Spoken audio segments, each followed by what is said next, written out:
Bonjour à chacun. Nous sommes ici réunis via le site de l'Église pour poursuivre notre prédication suivie en Matthieu 13. Vous l'aurez remarqué, il fait froid, donc vous savez que nous sommes dans les mois ambreux, ce qui est une saison pour déguster des huîtres. Et peut-être même rêvez-vous d'y découvrir une perle, mais cela est franchement très très rare. Et c'est cette rareté qui faisait qu'une perle huîtrière était d'un grand prix dans l'Antiquité.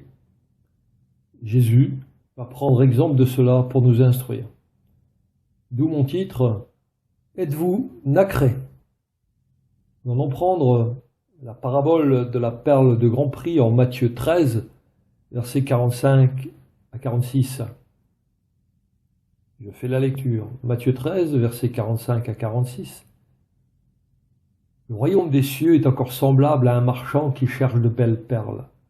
Ayant trouvé une perle de grand prix, il est allé vendre tout ce qu'il avait et l'a achetée. Amen. Oui, Seigneur, on veut vraiment te louer, te rendre grâce, parce que ta parole, elle est là pour nous enseigner. Et comme tu l'as fait avec les disciples, aujourd'hui, Seigneur, tu veux encore, Seigneur, que nous ayons accès à la connaissance de ce que tu fais dans nos vies, de ce que tu as déjà fait et ce que tu feras. Merci Père Céleste pour Christ, pour sa venue dans ce monde, pour le salut qu'il nous accorde et que dans ta grâce, Seigneur, nous puissions être, Seigneur, des hommes et des femmes fidèles, afin que la louange de notre cœur et notre adoration, Seigneur, te soit agréable. Fortifie-nous en ces temps, Seigneur, difficiles, que dans ta grâce encore, tu nous accompagnes et tu nous gardes, Seigneur, de tout mauvais pas. Amen. Cette parabole, Jésus va la confier une fois de plus à ses intimes, à ses disciples, à ceux qui marchent avec lui et qui écoutent ce qu'il dit. Donc nous voyons 4 points, c'est Jésus est le vrai royaume. On vous appelle à refléter Christ. On verra la sainteté de Dieu appliquée et l'Église, la perle de grand prix. Jésus nous parle de ce royaume des cieux. Et ce royaume des cieux, il est semblable à Jésus, car c'est lui qui est le marchand. Il est ce marchand qui a quitté son ciel de gloire, qui a parcouru la terre et s'en va racheter tous ceux qui étaient perdus sous l'esclavage du péché, mais qui, une fois libérés, veulent le suivre lui seul dans l'obéissance, en lui offrant justement des actions de reconnaissance, parce que quelqu'un qui a été libéré de l'esclavage, il est reconnaissant envers son Sauveur, et il marche maintenant dans sa lumière à sa suite. Ainsi, le royaume des cieux est totalement différent du royaume de Dieu, puisque le royaume de Dieu, c'est le lieu céleste où n'entreront que les vrais fidèles au Seigneur. Et Jésus est le vrai royaume. Parce que Jésus se présente comme le vrai royaume des cieux. Mais pour l'instant, ici-bas, nous vivons dans cet espace et ce temps que l'humanité vit depuis la première venue de Jésus jusqu'à son retour, où il viendra chercher son Église. Et c'est ça, ce temps-là, qui est nommé le royaume des cieux. Ainsi, le royaume des cieux est composé de vrais chrétiens et de ceux qui prétendent l'être. Ce sont les christianisés. Ils ont entendu l'évangile et fréquentent aussi une église, mais ils n'ont pas acquis au cours de leur vie cette paix qui vient d'en haut. Cette paix qui est le résultat d'une vraie conversion basée sur une réelle repentance. Il y a des personnes christianisées qui veulent se sauver par leur propre force, avec un christianisme purement intellectuel. Et Jésus le démontre avec les paraboles en Matthieu 13, où il y a un mélange de vrai et de faux. Rappelez-vous, Jésus avait déjà dit en Matthieu 7, 21, « Ceux qui me disent « Seigneur, Seigneur » n'entreront pas tous dans le royaume des cieux, mais seulement celui qui fait la volonté de mon Père qui est dans les cieux. » Ainsi, pour beaucoup, il est certainement facile d'apprendre le vocabulaire chrétien, ainsi que des versets bibliques et des cantiques chrétiens, tout en n'obéissant pas à la volonté de Dieu, car c'est juste la chair qui parle.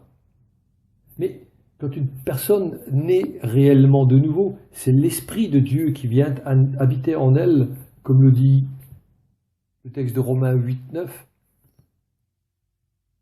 pour vous, vous ne vivez pas selon la chair, mais selon l'esprit, si du moins l'esprit de Dieu habite en vous. Et si quelqu'un n'a pas l'esprit de Christ, il ne lui appartient pas. Effectivement, c'est l'esprit de Dieu qui vient faire sa demeure dans une personne lorsqu'elle se convertit à Christ, et cela se voit parce qu'il y a dans la personne la connaissance de la volonté de Dieu et la capacité d'accomplir cette même volonté. Ainsi, la personne, quand elle est renouvelée, elle ne s'appartient plus à elle-même, mais à Dieu. Et savez-vous comment on reconnaît une telle personne? Tout simplement parce que Dieu, par son esprit, ne laisse jamais un de ses enfants qui a commis une faute. Il ne laisse pas cette personne dans la désobéissance.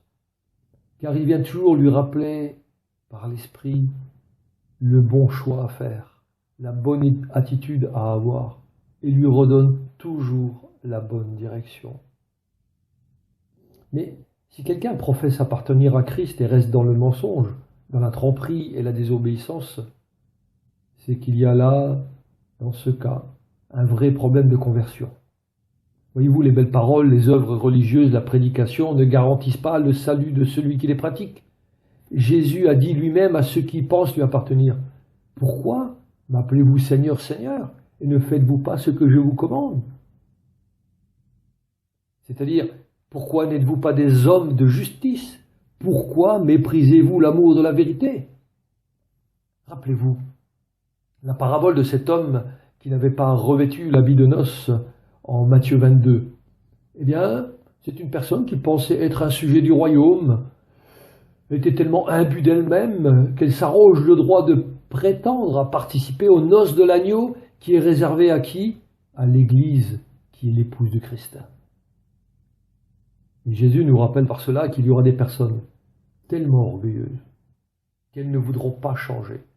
Et ce, malgré qu'il leur sera présenté des preuves irréfutables de leur iniquité, mais jusqu'au bout de leur existence, elles persisteront à se maintenir dans l'erreur.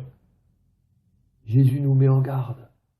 Il y aura de telles personnes dans nos assemblées, alors que l'Église elle-même est comparée à une perle pure et sans tache. Mais le résultat pour cette personne, c'est que c'est Jésus lui-même qui lui donnera sa rétribution, avec comme finalité que cette personne sera jetée dans les ténèbres du dehors. Romains 2,5 nous met en garde. Il nous dit « Par ton endurcissement et par ton cœur impénitent, tu t'amasses un trésor de colère pour le jour de la colère et de la manifestation du juste jugement de Dieu qui rendra à chacun selon ses œuvres. » Ainsi, tous ceux qui se disent chrétiens ne sont pas disciples de Christ. Mais lorsque la personne a reçu le Saint-Esprit en elle, cela la pousse toujours à l'obéissance et à une volonté de se mettre au service des autres. Pour quoi faire? Pour leur bien-être spirituel, pour les enseigner selon la parole de Dieu, pas pour flatter un quelconque égocentrisme, que ce soit celui de la personne qui parle ou d'autres personnes qui l'écoutent. Comprenez que Jésus cherche de belles perles. Et que cela représente-t-il? Ce sont des personnes qui sont, comme vous, je l'espère en tout cas, qui se sont laissées toucher par la grâce. Ce sont elles qui sont des sources de joie pour Jésus, et elles lui sont précieuses comme de belles perles. Et Jésus, chers amis, cherche en vous cette belle perle qu'il voudrait avoir avec lui. Alors, soyez une de ces perles. Reflétez Christ. Dans la joaillerie, la caractéristique d'une belle perle, c'est qu'elle a ce qu'on appelle un lustre. Et le lustre, c'est l'indice de réflexion de la lumière qui vient de la perle. Cela est produit par la lumière sur la perle et les reflets qu'elle va révéler à travers les différentes couches de nacre. Ainsi, une perle dans laquelle rien ne se reflète est une perle de toute petite qualité, qui ne vaut rien. Maintenant, voyons comment se forme une perle. Un grain de sable ou un corps étranger pénètre dans le côté de l'huître et la blesse. Et pour calmer la souffrance que lui cause ce corps étranger, l'huître recouvre cet intrus d'une couche de sa nacre. C'est une matière gluante qui finit par le temps à se durcir. Puis, quelque temps plus tard, l'inflammation de la blessure revient et l'huître répond par une nouvelle couche de sa nacre. Et ainsi de suite, couche après couche. C'est comme cela que se forme la perle, en sorte que le corps étranger est changé en quelque chose de précieux. Et maintenant, nous allons projeter ce phénomène sur l'homme. Ainsi, ce n'est que quand vous prenez conscience du péché qui a affecté tout votre être que le Saint-Esprit vient dans votre cœur. C'est à ce moment que le péché est recouvert de nacre, de la beauté, du pardon que Christ nous a offert à la croix. Et si vous l'acceptez comme votre Seigneur, alors chaque jour de votre vie deviendra un sujet de reconnaissance. Ainsi, le Saint-Esprit fait grandir en vous, en nous, en chacun de nous, l'œuvre de Dieu jour après jour, couche après couche. Il nous enrobe pour que nous puissions refléter l'œuvre de son amour dans notre vie ici-bas. On appelle cela la sainteté appliquée. Et pour cela, il faut au préalable une réelle conversion en reconnaissant en soi-même le péché qui a blessé toute l'humanité, toute personne depuis Adam. Et ce péché, nous devons le reconnaître, nous rend même incapables de nous approcher de Dieu. Mais ce n'est que, louange soit à Dieu, ce n'est que l'action de l'Esprit en nous qui nous fait alors passer par la repentance et qui fait que nous puissions accepter Christ. Ainsi, c'est l'Esprit Saint qui applique à notre vie Christ et nous recouvre du pardon de Dieu.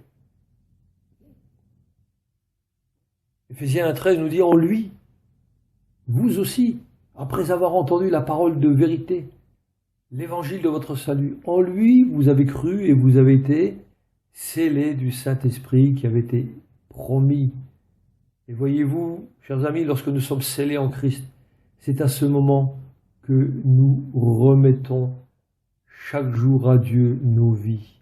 Et par la seule action du Saint-Esprit, comme la nacre qui fait grandir et embellir la perle, cela nous rend encore capables, à ce moment-là, de refléter une valeur incomparable que nous n'avons pas par nous-mêmes, mais que nous avons par le pardon en Christ. Oui, et tout cela pour refléter la gloire de Dieu. Et voyez-vous, cela ne nous soustrait pas à notre responsabilité, puisque ce que Dieu veut, c'est votre sanctification, c'est que vous vous absteniez de l'impudicité, c'est que chacun de vous sache posséder son corps dans la sainteté et l'honnêteté. 1 Thessaloniciens 4, 3 et 4. Et c'est cette perle que Dieu veut que vous soyez ici-bas, dans la sanctification. Oui, ici-bas, c'est ce que Dieu veut pour nous. C'est ici-bas que nous sommes encore dans ce temps qui est appelé le royaume des cieux, parce que nous attendons le royaume de Dieu, où n'entrera que la belle perle de grand prix. Alors qui est cette belle perle de grand prix? C'est l'Église, la perle de grand prix. Et une perle, contrairement à une pierre précieuse, un diamant ou une émeraude, ne peut pas être taillée. Aucune action de l'homme. La perle se développe dans une huître à la suite d'une blessure. Donc la perle est la conséquence d'une blessure, d'une souffrance. Et de quelle souffrance cette parabole veut-elle nous parler? Ainsi comme une perle, l'Église est le produit de la souffrance, car Christ est mort pour elle. Ce ne sont que les souffrances et la mort sur la croix qui ont rendu capable la naissance de l'Église. Mais cela vient uniquement de Christ. L'Église comprenez bien, ne contient aucun élément humain et il n'y a rien de ce qui est lié au péché en elle.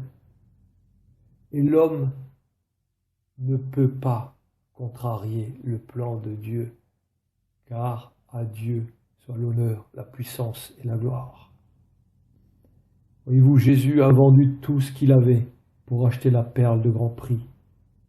Et Jésus, en disant cela, parlait qu'il allait mettre le comble à son amour jusqu'à mourir sur le bois de la croix.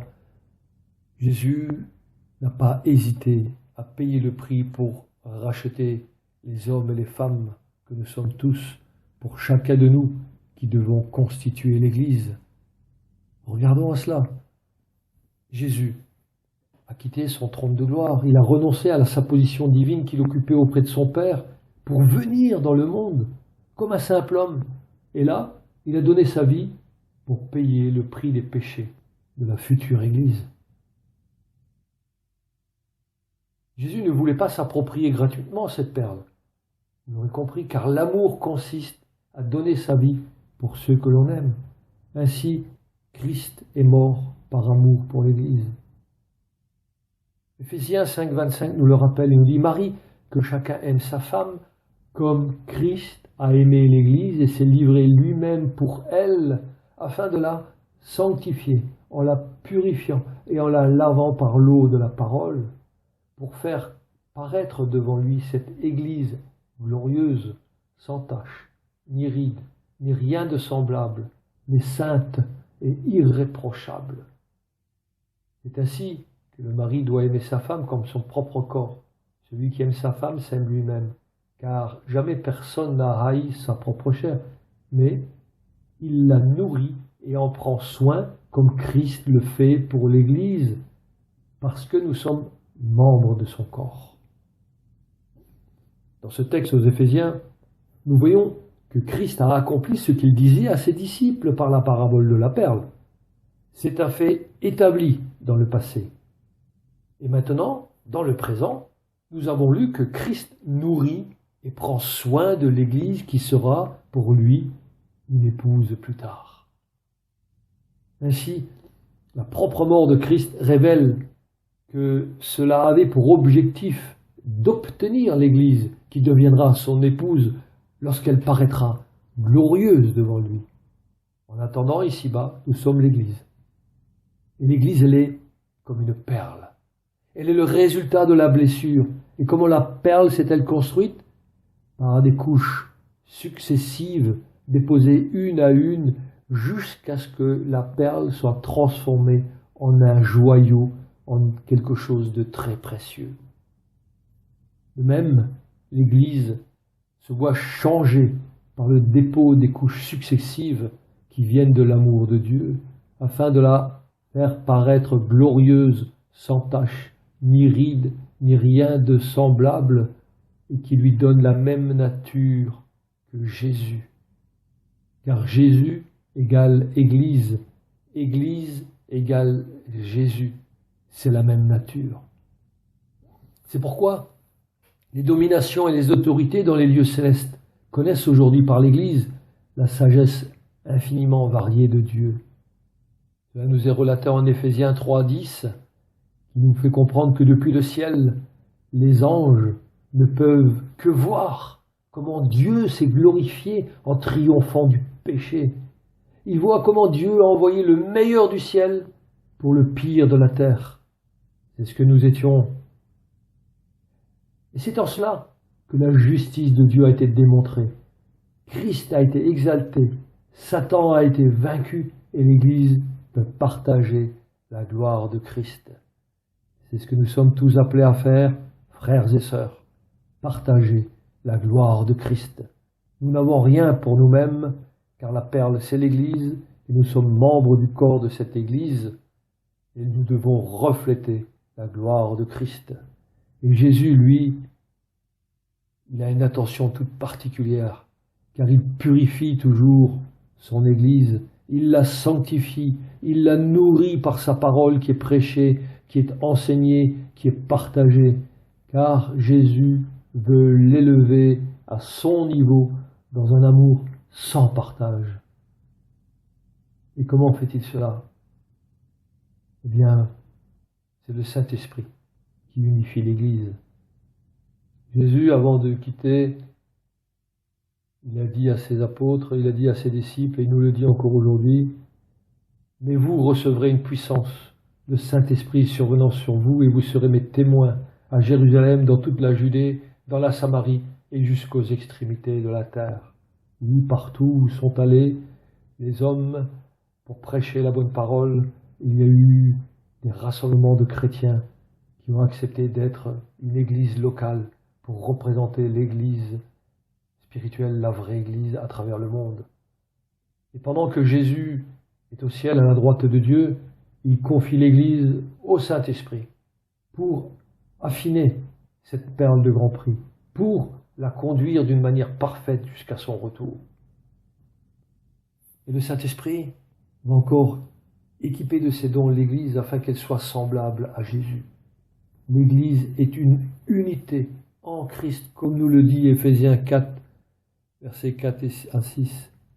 Il nous dit, il y a un seul corps et un seul esprit, comme aussi vous avez été appelés à une seule espérance par votre vocation. Il y a un seul Seigneur, une seule foi, un seul baptême, un seul Dieu et Père de tous, qui est au-dessus de tous et parmi tous et en tous. Nous devons comprendre que dans l'Église, il ne devrait pas y avoir de division et d'individualité, car s'il y a des divisions dans l'Église locale, cela ne vient pas de Christ, mais de nous, du moi, de cet orgueil qui n'a pas voulu se faire crucifier, qui ne s'est pas laissé convertir.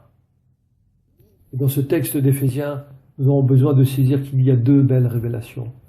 Premièrement, nous devons avoir la révélation que le corps est une unité. Et deuxièmement, nous devons prendre conscience que nous faisons partie de lui, que nous sommes membres de ce corps. Ainsi, lorsque nous verrons que le corps est un, alors nous n'oserons plus causer de division. C'est pourquoi chaque chrétien doit rechercher la vie du corps, dans le corps, pour le corps, afin que Christ soit glorifié. Dieu ne désire pas des chrétiens isolés ou individuels, même si vous avez peut-être été blessés dans votre vie.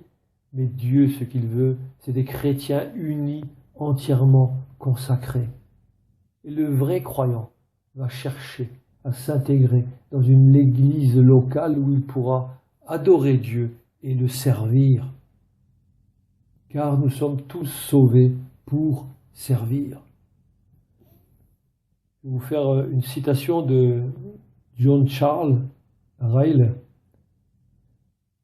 Il dit « Lorsqu'un homme ne veut rien risquer pour la cause de Christ, nous pouvons tirer la douloureuse conclusion qu'il n'a pas reçu la grâce de Dieu. » Ainsi, si quelqu'un veut juste avoir la vie éternelle, juste les bénédictions, sans entrer dans le service, cette personne n'a pas Christ.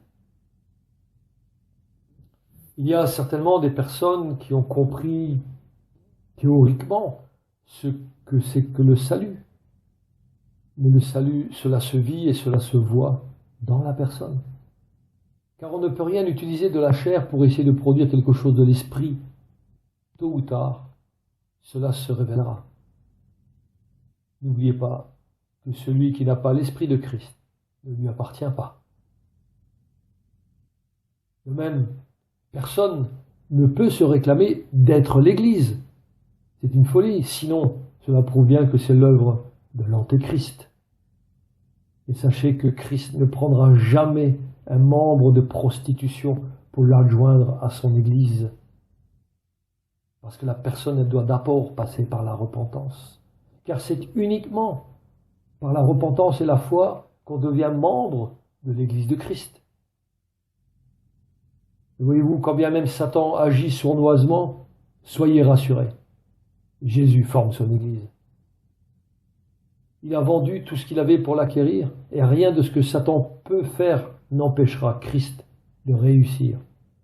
Il n'y a qu'une Église, et c'est la perle de grand prix. Elle n'est pas d'une valeur indifférente ou quelconque, non, c'est une perle de grand prix, l'Église. Alors comme une perle se développe lentement avec le temps, étant cachée dans l'huître et dans la mer, ainsi personne ne peut voir la croissance de l'Église parmi les nations. L'œuvre du Saint-Esprit, elle convainc et convertit les pécheurs. Et à ce moment-là, ils cherchent une Église et ils y adhèrent. Parce que la vraie Église, c'est celle qui représente Christ sur terre. Et dans cette Église, Dieu ne prend rien de ce qui est d'origine humaine, car Christ n'accepte que ce qui vient de lui-même. Christ ne va jamais utiliser quelque chose de charnel pour produire un élément spirituel. Seul ce qui est issu de Christ peut avoir de la valeur et être utile spirituellement dans l'Église. Le Seigneur Jésus a dit en Jean, chapitre 3, verset 6, « Ce qui est né de la chair est chair, et ce qui est né de l'esprit est esprit. » Alors pour savoir si le résultat sera spirituel, il y a simplement lieu de se demander si la source est spirituelle. Ainsi, ce n'est que quand on est né de nouveau par l'Esprit que l'on reçoit une nature nouvelle, étant prêt à entrer dans le royaume de Dieu.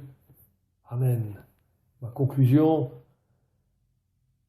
cette parabole de la perle de Grand Prix nous montre que Jésus a annoncé qu'il allait donner sa vie, et c'est ce qu'il a fait sur la croix par amour pour nous. Et cette parabole révèle ce grand mystère caché qui est l'Église. Son Église, Jésus veut l'élever, la mettre à son niveau, la rendre semblable à lui, et ce n'est que cette Église qui va régner avec Christ quand il reviendra la chercher. C'est à ce moment-là qu'elle sera son épouse. Dans cette attente, que chacun soit trouvé fidèle à la parole de Dieu en refusant tout compromis avec le monde. Mais prêtons attention, Jésus ne veut rien nous imposer, il nous désire ardemment. Et maintenant, quelle est votre réponse? Jésus attend une réponse de votre part. Il vous laisse libre d'accepter ou de refuser. Est-ce que j'accepte alors de me livrer au Saint-Esprit, de m'abandonner à lui pour me laisser façonner, sanctifier? Est-ce que j'accepte le travail du Saint-Esprit dans ma vie? Cela me demande des efforts d'être dans l'Église de Christ. Et quelle récompense! Par contre, notre plus grand ennemi, ce n'est pas forcément le diable, mais plutôt le moi, c'est-à-dire la chair qui ne veut pas abandonner sa vieille nature. Alors êtes-vous prêt à dominer le péché dans votre vie, à dominer sur les ruses du diable qui utilise les faiblesses de l'homme pour essayer de le faire perdre? Frères et sœurs en Christ, ensemble, veillons et prions, demeurons fermes dans la foi, soyons des hommes et des femmes matures spirituellement, fortifions-nous par la force agissante du Saint-Esprit, afin que nous reflétions Christ comme une perle nacrée de grand prix. Amen. Prions. Merci Seigneur Jésus pour ton grand amour pour nous. Seigneur, merci pour ta vie donnée, merci pour ton sacrifice qui t'a conduit sur le bois de la croix pour nous racheter de nos péchés. Seigneur, notre Dieu, donne-nous en ce jour où nous entendons ta parole de pouvoir nous laisser conduire par ton esprit de sainteté, afin que nous reflétions ta gloire. Oui, Seigneur, donne-nous de bien comprendre l'Église et l'unité en toi, à laquelle tu nous appelles, pour que tu sois glorifié dans nos vies. Oh oui, Seigneur Jésus, tu es digne de recevoir tout notre amour, notre entière obéissance et notre confiance totale. Seigneur, aide chacun de nous à être fidèle dans l'Église, dans l'amour de ton retour prochain. À toi seul soit l'honneur, la gloire et la louange au siècle des siècles. Amen. Frères et sœurs, amis, soyez un dans le Seigneur. À bientôt, Dieu voulant.